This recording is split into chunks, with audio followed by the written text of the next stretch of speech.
Today on Ag Connections, we visit a true Manatee County gem.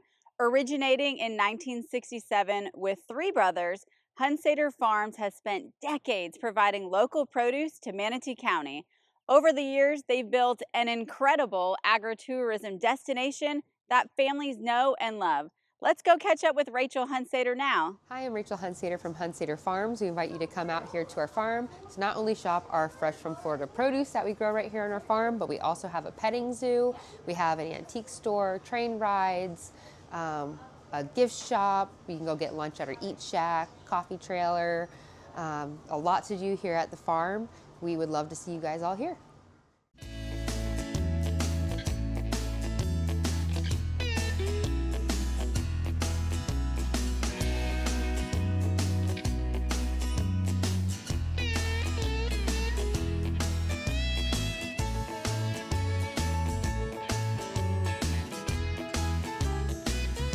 So we're here with Rachel Hunsader today to learn more about Hunsader Farms. So first of all, thanks for having us. It's been like a family staple, I feel like, in our lives and since Juniper's been born. But can you tell us a little bit about the story of Hunsader? Like what's the history? So it started back in 1967. Three brothers from Wisconsin. One of them was my grandpa. They came down to Florida. Actually, the Manitowoc, they're from Manitowoc, Wisconsin. So the Manitowoc Airport wanted to buy their land to put the airport in. So they basically made them sell their land to the airport, and they decided to move down to Florida where they started growing tomatoes because they're dairy farmers up in Wisconsin. So probably for, I think, like, I did the whole ancestry thing. So like 5 generations before them coming to Florida, they were dairy farmers in Wisconsin. Before that, they came from Germany. So then in 1967, they moved down to Florida. They actually looked at the celery fields, that property there. No way. Yeah, they looked at that property. They looked at somewhere closer to the beach because, back then there was still land out that way. And then I guess they settled here. So they cleared the land by hand. They started out with about 80 acres of tomatoes. And we have grown up to about 1,500 to 2,000 acres of tomatoes at one point. But since the brothers that moved down, they all had kids and they ended up being cousins. So then one by one, they all kind of left. So the land left with them. So we're down to about 300 acres now. And we don't grow a bunch of tomatoes anymore, but we do grow a lot of like yellow squash, zucchini, hard squash, watermelons, cantaloupes. No, I love that. Man, what a big jump from dairy farming to producing vegetables. Yeah. That's crazy. Yeah. I mean, good on them. Yeah. We visited my dad's cousin in Wisconsin like 15 years ago. We went to his dairy farm, and I was like, I am so glad we don't do that. Leave that to someone else. Yeah. So you talk about produce that you grow now. Mm-hmm. What makes you choose those either varieties or when you grow what? Honestly, well, when we grow what, that just is to do with the Florida season. So in fall and spring, we grow the exact same produce, which is tomatoes, watermelon, cantaloupe, beans, peas, okra, eggplant, peppers, sweet corn, some other stuff I can't remember. And then in the wintertime, we do the strawberries, the lettuces, collard greens, mustard greens, and then in between the winter and the spring, we have Florida sweet onions. Ah, those are the best. Yeah. So we used to like sell a ton of those back like 30 years ago when there was like nowhere else to go. We had so many Florida sweet onions. We still grow about the same amount of them. And they they do still sell, but not like they did back then. Right. But that's, I think, why we grow them, because they were so popular. Like ever since we started opening up like a produce market to the public, that and the hard squash that we grow, we used to sell that commercially. So the tomatoes, the hard squash, which includes the butternut, buttercup, acorn, and spaghetti squash, that we sold commercially, watermelons, cantaloupes, and tomatoes. And so that's why we still grow those, because we always grew them commercially. And then we just wanted to add some other little things in for people to pick themselves, and so we could just sell them up at our produce market. Right. So you were talking a little bit about how you used to grow a lot more Yeah. than you do now. So, what do you think the perception of agriculture is to the average Manatee County resident? Like, why aren't they coming here? Well, one, I don't know if they know we're here. That's probably the biggest problem. Yeah. Manatee County's grown so much. I mean, even since I was in high school, it's just crazy how much it's grown. And nobody goes east of Bourneside Road. Right. Because that's where all the houses stop. And we're just, one like major street east of Bourneside. To a lot of it, I just don't think people know that this county has such a big history in agriculture and that there's farms out this way. That's what we're trying to change, right? Yeah, exactly.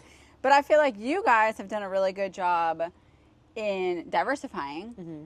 So tell us a little bit about the agritourism that you guys have built here. I mean, you got a lot going on, girl. Yeah. I'm trying to think of like what to say. So when it comes to agritourism, we've always done field trips since I can remember. When I was in preschool, I remember coming out here for a field trip. So we've always done things like that. And then when the tomato market tanked, we wanted to put in a campground. And the tomato market tanked just because of the NAFTA and all that exchange, everything coming from Mexico. And so, we wanted to keep farming, but we needed a little bit help with it. So we wanted to put in a campground. I grew up, every summer we would go on a road trip. We'd stay at KOA campground. So we wanted to put that in. So that was a big start to like really, really being agritourism. Because people would come camp, they go into the petting zoo. We do buggy tours around the farm. Okay, well, tell us about, you have 2 festivals now. Yes. So tell us about those. We have a pumpkin festival in October. That's been going on since 1992. The Pumpkin Fest has been going on since 1992. Oh, there goes the train. And, yep, there goes the train. And I was 10 months old at the first one.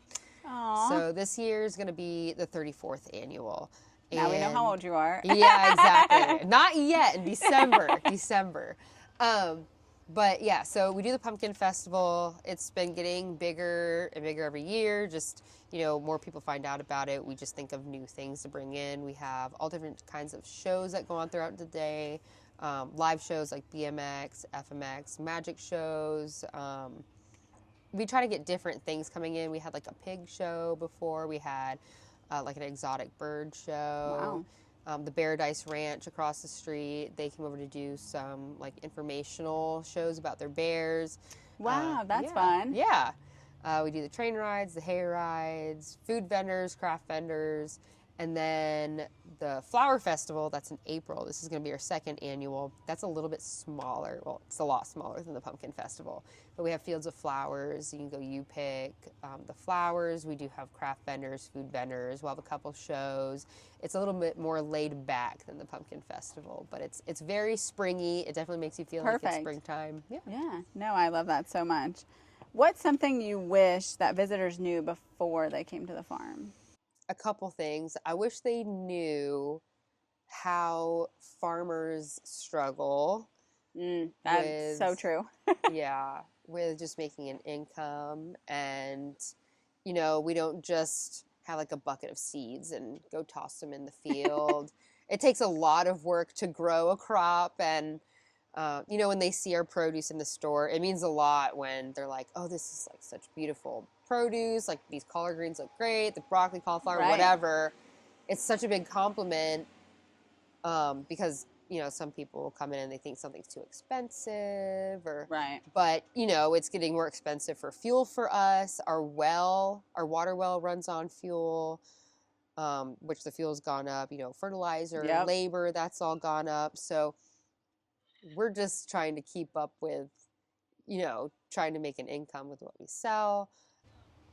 I mean, realistically, you're not wrong. You know what I mean? You look at labor costs, probably 50% with minimum wage going up. That's hard. And not only labor costs, but it's hard to find people to work. Yeah. Yeah. So that's Yeah, it also is. quite the challenge. It is.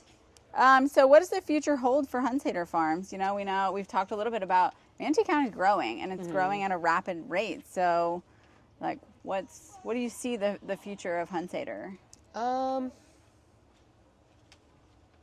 I mean, I want us to keep growing, different kinds of produce throughout the year. So everyone in Manatee County, or, the people that are moving closer to us, they can have a place to get fresh produce where they know where it's coming from, right at our farm. We also sell local meat like chicken, beef. I saw that. That's awesome. Yeah, and so that's super local. One is right here in Mayaca, Blackbeard's Ranch. The other one is in Parrish, Four Daughters Farms. And, I want to try to get local products in our store and just have a place for people to learn about agriculture, because a lot of kids, even when we do field trips, they're just amazed when they see plants in the field and actually a tomato growing on the plant in the field. They don't think about, where it actually comes from. So I really want it to be more educational and just a place for people to come and get food where they know where it's coming from. Right. Yeah, no, I 100% agree with that. It's such a unique place. And it's so special. I love it so much. Thank you. What do people in Manatee County need to do in order to protect agriculture in the future? Because, we know you're a gem, you know what I mean? And so you're such a special place. You provide produce, locally produce. You provide a place where families can build memories. So what can the people of Manatee County do to protect you, really? Honestly, just support us. Come out, come to the petting zoo, buy, produce that we grow and sell, instead of going to Publix and getting your produce, which I know is very convenient. But if you have some time in a day, come out and support us. We do grow a lot of our own stuff that we sell right up here at a produce market. A lot of it we pick that morning, bring it up there to sell. We just need people to know that we're here and that we have all this to offer. And it means a lot when we have a lot of people show up and they're like, oh, this is my first time here. We've never been here before. And, we're like, well, how'd you hear about us? And they'll just say, well, we Googled something to do and you popped up, or, our neighbor told us, or we just moved here. And that means a lot. It's really important that, we can get the community out here to support us, because we can't go into the community. Some people, they'll do farmers markets and stuff, but we're so, people might not see it as a small family farm, but we really are such a small family farm. We don't have a whole lot of employees. And so we're just all very focused on this location, property and location. Yeah. So, but once you're out here, there's a lot to do. People think it's in the middle of nowhere, but it's really 10 minutes. Yeah, it's not far at all. Realistically, I think we've already been here 2 hours. Yeah. Just putzing around. Yeah. You can get it's easy to food. do. Yeah, we have, pizza you can get. It was great. Coffee camper. Oh, good. You had some? Yeah, it was so nice. good. It is good pizza. Some people spend the whole day out here. There's sometimes, I'll open in the morning and a family comes in, and then when I leave at the end of the day, because I leave before we close, but then they're still here. And I'm like, how are they still here? But they make a whole day out of it. So it really is, a lot of people come for the weekend. Right. It's a destination. Yeah. Yeah. So, and you can, stay here in the campground too. Yeah, that's so true. Yeah. You wake up and get your coffee. Yeah, and yep. That's what they do. No, I love that. Yeah. It's funny because I actually remember during COVID, that was quite an interesting experience. Yeah. But we got all our produce from you guys. Oh, really? Mm-hmm. Oh, nice. We just didn't want to go into Yeah. a grocery store, Yeah. and it was so awesome to come to an open air facility where everybody Yeah. felt comfortable and be able to buy produce. Yeah. It was nice. And Yeah. you think about food security, as a national security issue. Right. Well, that was a perfect example. Grocery Yeah. stores were empty, trucks Yeah. weren't going around. Yeah. But who had food? Yeah. You guys The did. farmers, yeah. Yeah, you guys did, Yep. which was really cool. Yep. My favorite question to ask everybody, this is my number one favorite, Okay. is what's your why? Because this is quite a facility to manage. and you're dealing with festivals and agritourism and food safety and Mhm. providing food and growing the food, what's your why? Why do you do it? This is the only thing I've ever known, and honestly, it working keeps me going. If I'm not working, like on my days off, like I'm still thinking about work, and I'm still like I end up doing something like helping my dad or whatever. It's just it's kind of fun for me, I guess, to work. Like I'm the kind of person that can't not work. Like I Right. have to get up and do something, and I'm always just thinking of new things to do for the farm. And um, this is where I literally grew up, coming to the farm every weekend with my dad. Even when I was a baby, like 2 years old, he'd bring me out here, or my mom would bring me out here while he was working. Oh, Or, when we got older in like elementary school, we lived in town at the time. wow. And yeah, That was a haul then. yeah. Well, it was east of I-75 still. It Oh, was okay. like So not that bad. 10 minutes. Okay. Then, now it's like 15, 20 Yeah. to get to the house. But yeah, I mean, my dad would take us on the weekend. And I remember my mom asking if we wanted to go to the beach or the farm. And my brothers were saying to the beach. And I was saying, no, we're going to the farm. Aw. And like, I've It's always, in your blood. I just love it. I love it so much. That's amazing. That Yeah. makes my heart so happy. Yeah. How would you encourage other people wanting to go into agriculture? It's a lot of work, but it's very rewarding. Yeah. I mean, my dad does most of the growing of the. He does all of the growing of the plants. Honestly, I go out there and I'll pick it. But I mean, if I had to, I'd figure it out, and like I know, the basics and stuff. I'm but sure he has great notes. Yes. But like at my house, I have like a little garden, and like I just love watching the seed turn into a plant, and it's Right. so rewarding. And even if like you're a big time farmer with agriculture, it's just and you have to rely on the weather, so it's not always going to be perfect, and there's ups and downs. And really, farming is a gamble because you put all your money into a crop. You don't know if it's gonna Pan out. you don't know Yeah. if it's going to pan out. You don't know, it could be really, really great. And you're like, okay, so next year I'm going to plant twice as much, but then that year there's a hurricane, or it's super, super wet and all the plants drown, or you just never know. So, but I do encourage people to get into farming. Right. It is a gamble, but it's very rewarding. You get to be outside the whole time. That's what I love. And I think it also helps you develop, grit. Yes. And so, And work ethic. Speaking of grit, what challenges have you guys faced and maybe have Oh. overcome recently? I mean, we had quite a few storms roll through here this year. The hurricanes. 2 years ago when Ian went by, we didn't have too much damage on these buildings, but the barn in the back, the whole roof came off. That barn's been back there since like 1970. The roof came off, so we replaced a brand new roof on top because we're like, this is like 40 years old. Let's, put a It's new time. roof on it. It's time. And then Milton came by and ripped it off again. No. Brand new trusses, Oh. brand new roof. So, so That's part of the game, like you yeah, said. Yeah. But other than that, I mean, there's things that, should I bring the county in? No, I probably shouldn't. No, I won't.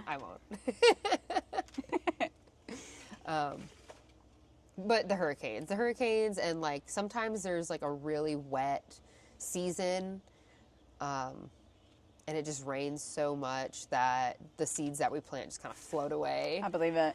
Yeah. It's happened even in my little garden. Yeah. You're like, no. Yeah, I know. It's so sad. Yeah.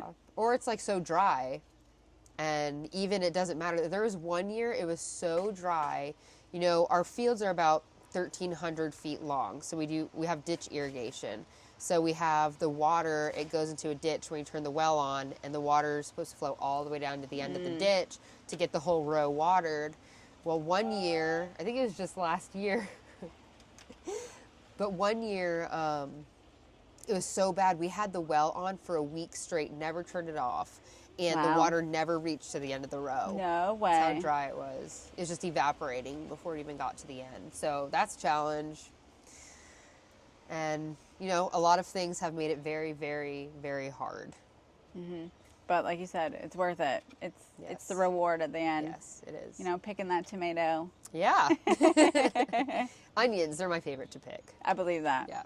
They're my favorite too. Yeah. Because you never know what they look like until you pull them out of the ground. Yeah, that's and then you're so like, true. wow, this thing's huge. The worst is when you pull carrots and it's like, wah, wah. Yeah, I know. The top is so nice and big. Yep. You're like, this is going to be huge, and you pull it out, and it's so tiny. Well, perfect. Well, Rachel, if people want to catch up with Hunsaders, they want to learn more, where do they go? What do they look for?